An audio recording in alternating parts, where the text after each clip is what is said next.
Welcome to ভোকারটা skill. আজকে আমরা ভোকারটা স্কিলে যেটা নিয়ে আলোচনা করতে এসেছি বা আজকে আলোচনা করব আমরা তোমাদের সাথে, সেটা হলো আমাদের প্রত্যেকের কাছে একটা মিস্ট্রির বিষয়, অডিশন। কারণ আমরা যারা অভিনয় নিয়ে ভাবছি বা সিরিয়াল বা সিনেমাতে অভিনয় করার কথা ভাবছি, তাদের ক্ষেত্রে সব থেকে ইম্পর্টেন্ট জিনিস যেটা, আমরা তো অভিনয় করে নিলাম বা স্কিল আমাদের যাদের আছে বা যারা থিয়েটার করছি বা যারা অভিনয় নিয়ে রেগুলার চর্চা করছি, তারপরেও আমরা দেখেছি আমাদের ক্ষেত্রে যেটা সমস্যা হয় যে অডিশানে গিয়ে আমরা কিভাবে নিজেকে রিপ্রেজেন্ট করব, কিভাবে নিজেকে ওখানে প্রেজেন্ট করব, কতটা তার আগে আমরা ভীষণ ঘাবড়ে যাই।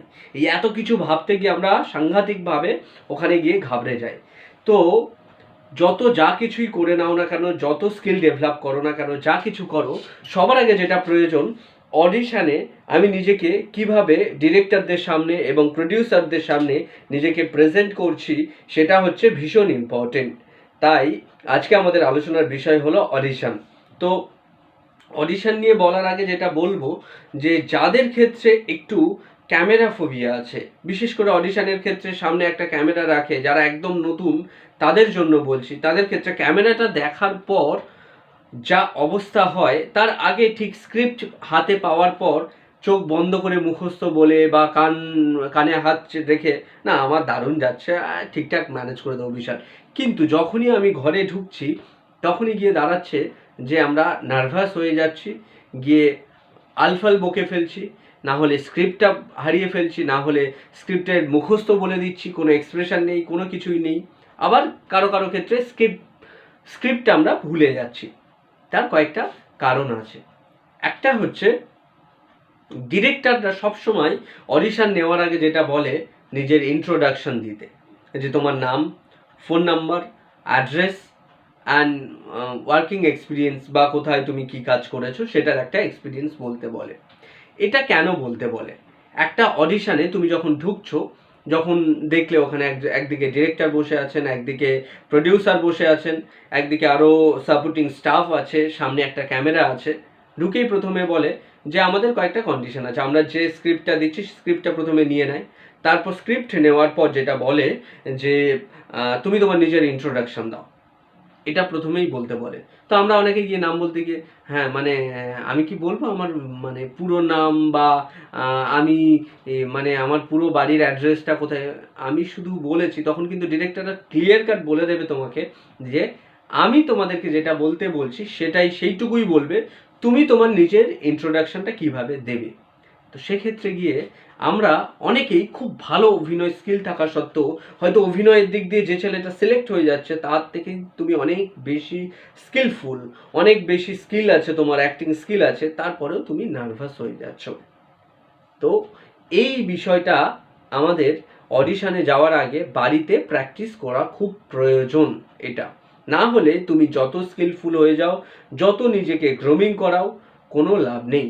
কারণ ডিরেক্টররা বা প্রডিউসাররা, আর যদি আমার জায়গায় মানে ডিরেক্টরদের জায়গায় তুমি থাকতে বা প্রডিউসারদের জায়গায় তুমি থাকতে, তাহলে তুমি কি দেখবে? যে ছেলেটার স্মার্টনেস দেখবে। একটা ছেলে যখন ক্যামেরার সামনে আসে, তখন তার সব থেকে বড় ইম্পর্টেন্ট একটা জিনিস কি জানো? তার মানে সে নিজেকে কিভাবে প্রেজেন্ট করছে, তার স্মার্টনেস কতটা। কারণ তুমি স্টেজে ভীষণ ভালো অভিনেতা, বা তুমি ভীষণ ভালো বাড়িতে দেখছো যে যখন ক্যামেরায় বাড়ির সামনে করছো, তখন ভীষণ ভালো অভিনয় করছো, অথচ অডিশনে গিয়ে খেয়ে হারিয়ে ফেলছো। এই বিষয়টা মাথায় রেখে তোমাদের প্র্যাকটিস করা দরকার। কি প্র্যাকটিস করতে হবে? কয়েকটা জিনিস আমি বলে নিই, এর আগে আলোচনা করে নিই। একটা হচ্ছে, স্ক্রিপ্ট মুখস্থ করাটা ভীষণ ইম্পর্টেন্ট। এই প্র্যাকটিস রাখাটা খুবই ইম্পর্টেন্ট। কারণ হচ্ছে, তোমাকে একটা শর্ট টাইম দিয়ে দেবে, ধরো আধ ঘন্টা দিল, কোনো জায়গায় 15 মিনিটস দিল, কোনো জায়গায় 1 ঘন্টা দিল। সেই টাইমের মধ্যে তোমাকে বললো যে তুমি এই স্ক্রিপ্টটা করে নাও, তারপর তোমার যখন সিরিয়াল ওয়াইজ তোমাকে ডেকে নেওয়া হবে। এইটা যদি আমরা বাড়িতে প্র্যাকটিস করতে থাকি, মানে তুমি বাড়িতে ধরো একটা স্ক্রিপ্ট নিলে, স্ক্রিপ্টটা নেওয়ার পর প্রথমে কি করলে না, স্ক্রিপ্টটা একবার পড়ে নেওয়ার পর আবার তুমি মনে মনে বলার চেষ্টা করলে, সেক্ষেত্রে যেটা হবে, এই প্র্যাকটিসটার ক্ষেত্রে একটা বিশেষ, মানে আমি বিশেষ কেন বলছি, একটা বিশাল বড় সমস্যা তৈরি করে। কি সমস্যা? আমরা যখনই একবার কি দুবার স্ক্রিপ্টটা পড়ার পর যখন স্ক্রিপ্টটা মুখস্থ করে বলার চেষ্টা করি তখন হয় কিছু কিছু বেশ কিছু ওয়ার্ড যেটা আমাদেরকে খেই হারিয়ে ফেলে বা আমরা হারিয়ে ফেলি। তো সেই ওয়ার্ডগুলো মিস হয়ে যায়, স্ক্রিপ্টে যেটা লেখা আছে সেটা আমরা আমাদের মতো করে বলতে থাকি, কিন্তু অডিশনে সেটা কোনোভাবেই চলবে না। কারণ ডিরেক্টর বা স্ক্রিপ্ট রাইটার যে স্ক্রিপ্টটা লেখে, তোমার যখন স্ক্রিন প্লে হবে, যখন শুটিং হবে, তখন কিন্তু পুরোপুরি ওই স্ক্রিপ্টটা তারা চায়। তারা তুমি তোমার মতো করে খুব সুন্দর গুছিয়ে বলে দিলে অন্য কোনো ওয়ার্ড, তারা কিন্তু সেটা অ্যালাউ করবে না। তো এটা ফার্স্ট অফ অল তোমার মাথায় রাখতে হবে কি, যে স্ক্রিপ্টে যা আছে, যদি একটা কোয়েশ্চেন মার্কও থাকে, যদি একটা কমাও থেকে থাকে, তাহলে সেটাই তোমাকে দিতে হবে। আদারওয়াইজ তুমি নিজের মতো করে নিজে দিতে পারো না। তাহলে এটা কিভাবে করবে? এর একটা প্রসেস আছে। এই প্রসেসটা হলো, একটা স্ক্রিপ্ট হাতে পাওয়ার পর তুমি পড়ে নাও, খুব ভালো করে পড়ে নাও, 10 বার, 15 বার, 20 বার। দেখবে অটোমেটিক্যালি তোমার ওয়ার্ডগুলো তোমার মাথার মধ্যে ভাসতে থাকবে এবং তুমি সেই অনুযায়ী তোমার ব্রেনের থেকে তুমি এক্সপ্রেশনগুলো দিতে পারবে। কারণ আমাদের এক্সপ্রেশন ডিপেন্ড করছে তো একটা ওয়ার্ডের পরে। যেমন ধরো, এই তুমি কোথায় গো, এটা একটা ওয়ার্ড, এটা একটা সেন্টেন্স আমি বললাম। এবার তুমি যদি সেটাকে করে দাও, এই তুমি কোথায় গিয়েছিলে, পুরোপুরি আলাদা। আমরা কি হয়, স্ক্রিপ্ট পড়ার পর আমরা যারা নতুন অডিশন দিতে যাই, তাদের একটা প্রবণতা আছে, হ্যাঁ স্ক্রিপ্টটা পড়ে নেবো, তারপর নিজের মতো বানিয়ে বলে দেবো। কিন্তু না, একদমই না। স্ট্রিক্টলি এটা মেনটেন করো বাড়িতে, একটা স্ক্রিপ্ট নিয়ে 10 বার পড়ার পর মনে মনে বলো, তারপর তুমি যেটা করবে সেখানে এক্সপ্রেশনগুলো ভাবতে থাকো। তুমি যখন পড়ছো, সেই পড়াটাও যেন মুখস্থ পড়ার মতো না হয়, উইথ এক্সপ্রেশন পড়ো। 10 বারই পড়ো উইথ এক্সপ্রেশন, 10 বারই পড়ো সেম এক্সপ্রেশন দিয়ে। কারণ তুমি যখন পরে গিয়ে একবার স্ক্রিপ্ট মুখস্থ করলে, আবার গিয়ে ইমোশনগুলো ওর মধ্যে দিতে, ফিলিংসগুলো দিতে চাইলে, বা অন্য কোনো, না আমি ঠিক এই ওয়ার্ডটা এইভাবে দেবো, সেটা পরে গিয়ে করতে পারবে। কিন্তু তুমি যখন কোনো একটা ফিলিংস দিয়ে সেই স্ক্রিপ্টটা পড়বে, একেবারে ওই ওয়ার্ডটা ধরে 10 বার পড়বে, তখন সেই স্ক্রিপ্টটা তোমার মাথায় বসে যাবে। সেই ফিলিংসগুলো, সেই অনুভূতিগুলো তোমার মধ্যে পুরোপুরিভাবে তুমি ওই অনুযায়ী তুমি গিয়ে ওখানে দিতে পারবে। আদারওয়াইজ যেটা হবে, যেটা না হলে তুমি অডিশন রুমে ঢুকে তুমি সব কিছুই হারিয়ে ফেলবে। দেখবে শুধু মুখস্থ বলার মতো ভুলে যাচ্ছ, কারণ তুমি এই মুখস্থটা করতে অনেকটা সময় নিয়েছো, তারপরে গিয়ে তুমি সেটাকে মডিউলেশন করছো সেটাকে, যে এটা এইভাবে বলবো, এটা এইভাবে বলবো। Not that. যখনই পড়ছো, একটা স্ক্রিপ্ট পড়ার পর ফার্স্ট পড়ে নিয়ে দেখো যে এটা কি বলতে চাইছে, স্ক্রিপ্টটা বুঝে নিলে ঠিক সেইভাবেই একটা স্ক্রিপ্ট ধরো, সেই ইমোশন নিয়ে, যেটা ডিরেক্টররা চেয়েছেন ওখানে, বা স্ক্রিপ্টের ডিম্যান্ড যেটা, সেই অনুযায়ী স্ক্রিপ্টটা 10 বার পড়ো। দেখবে ওইভাবেই বলাটা তোমার কানের মধ্যে, তোমার ব্রেনের মধ্যে বসে যাবে। বসে যাওয়ার ফলে এটার একটা সুবিধা হচ্ছে, তুমি যখন অডিশন রুমে গিয়ে বলবে সেম জিনিসটা বলবে। কিন্তু দুটো যদি আলাদা করে বলতে চাও, তাহলে গিয়ে কিন্তু আমাদের ক্ষেত্রে সমস্যা হবে। তো এবার আর একটা বিষয় হলো এখানে ইন্ট্রোডাকশন পার্টটা আমরা অনেকে এগিয়ে যাই, হ্যাঁ জানোতানোভাবে ইন্ট্রোডাকশন পার্ট না, একটা স্ক্রিপ্টের থেকেও ভীষণ ইম্পর্টেন্ট এখানে হচ্ছে ইন্ট্রোডাকশন পার্টটা তোমার মাথায় রাখতে হবে। তার জন্য যেটা করতে হবে, তুমি সবসময়ই বাড়িতে যখনই অডিশনের জন্য প্রিপারেশন নেবে, তখন বাড়ির ফোনের ক্যামেরাটা অন করে ফার্স্টেই অডিশনের যেমনভাবে তোমাকে নাম, ফোন নাম্বার, অ্যাড্রেস যা কিছু বলতে হবে, সব কিছু ওইভাবেই প্র্যাকটিস করবে। রঘুনাথ পাইক, আমি আসছি বারাসাত থেকে। আমার ফোন নাম্বার 24455667 তো একদম straight cut, plain and simple, smart. এইবার থার্ড পয়েন্টে আসলাম, যেটা ভীষণই ইম্পর্টেন্ট পয়েন্ট। একটা হচ্ছে তুমি কতটা ঘাবড়াচ্ছ আর ঘাবড়াচ্ছ না লোকজনের সামনে।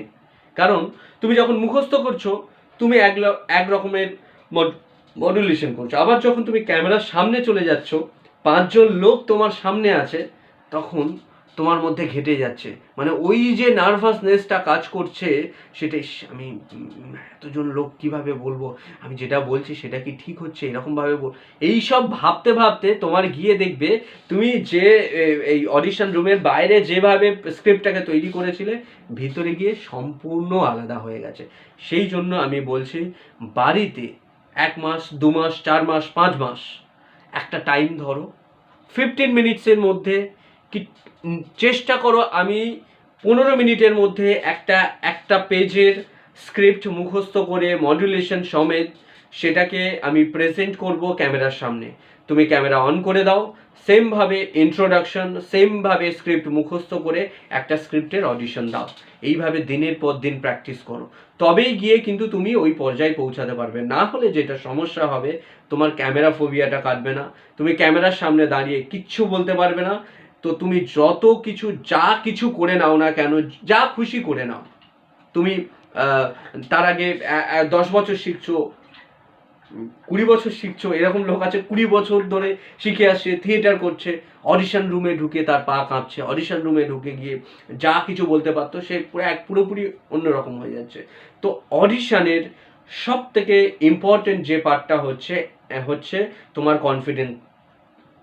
তুমি কতটা কনফিডেন্ট নিজের প্রতি, সবার আগে কনফিডেন্স নিয়ে কাজ করো। যা কিছু করবে কনফিডেন্সের সাথে করবে। আর যদি ভুলেও যাও, অডিশন রুমে এরকমও হতে পারে যে তুমি কোনো স্ক্রিপ্ট ভুলে গেছো, কনফিডেন্সের সাথে সেটা এগিয়ে যাবে, কোনো জায়গায় থামবে না, সরি বলবে না, কোনো রকমভাবে ওখানে সরি বলা চলবে না। পুরো দেখবে ওখানে ডিরেক্টরটা দেখবে তোমার মধ্যে স্মার্টনেসটা কতটা আছে, তুমি স্ক্রিপ্টটা ভোলার পর তুমি কতটা ওটাকে ট্যাকেল করে নিয়ে ওদের সামনে রিপ্লাইটা করতে পারছো। এটা ভীষণ ইম্পর্টেন্ট। তো সেই জন্য বলছি, অডিশন দেওয়ার আগে নিজেকে পারফেক্ট করার জন্য যেটা করতে হবে, আরও একবার আমি রিপিট করে দিই। 1 নম্বর হচ্ছে মুখস্থর পার্টটা। মুখস্থ যখন করবে, যে ওয়ার্ডগুলো থাকবে, এক্স্যাক্ট যে লাইনগুলো থাকবে, সেই লাইনগুলোকে বলার চেষ্টা করবে। সেখানে যদি কোয়েশ্চেন মার্ক থাকে তাহলে কোয়েশ্চেনের মতো করবে, সেখানে যদি রাগ বোঝাতে বলে তাহলে রাগ বোঝাবে। হয়তো ক্যারেক্টারটা ওখানে রাগ বোঝাচ্ছে, তুমি পুরোপুরি তোমার মতো করে পাল্টে দিয়ে বললে না। এক্স্যাক্ট স্ক্রিপ্টটা পড়ার পর তোমার যেটা মনে হয় যে এইখানে যদি এই রাগটা প্রয়োজন, এইখানে যদি এই রাগটা প্রয়োজন হয়, তাহলে অডিশন রুমে গিয়ে কিন্তু তুমি সেই রাগ বা সেই কোয়েশ্চেন মার্ক দিয়ে যে কথা বলার দরকার সেটাই করবে। তুমি তোমার মতো করে অ্যাপ্লাই করার চেষ্টা করবে না, কোনোভাবেই স্ক্রিপ্টকে এডিট করা চলবে না, এটা কিন্তু মাথায় রাখতে হবে। আরেকটা পয়েন্ট, অডিশন রুমে ঢুকে তোমার দাঁড়ানো, এই হাত নিয়ে এরকম মানে নখ খোঁটানো, এরম খোঁটানো, কিংবা এরম পিছনে এরকম করা, একদম স্মার্ট। যেমন তুমি বাড়িতে একটা ক্যামেরার সামনে দাঁড়াবে, হ্যাঁ হ্যাঁ বলুন, যা কিছু বলবে স্মার্টলি অ্যান্সার দিলে, তারপর তোমাকে ঠিক যেটুকু বলবে সেইটুকুর অ্যান্সার দেবে। কোনো রকম এক্সট্রা কথা নয়, কোনো রকম এক্সট্রা কথা ওখানে বলা চলবে না। বোঝা গেল? তাহলে বন্ধুরা, আমাদের যদি এটা ভালো লেগে থাকে আমাদের এই এপিসোডটা, তাহলে আরও যদি ডিটেলসে কিছু জানতে চাও তাহলে আমাদের সাথে কন্ট্যাক্ট করো, ভোকারটা স্কিলে কন্ট্যাক্ট করো, নিচে কন্ট্যাক্ট নাম্বার দেওয়া থাকবে। বাই।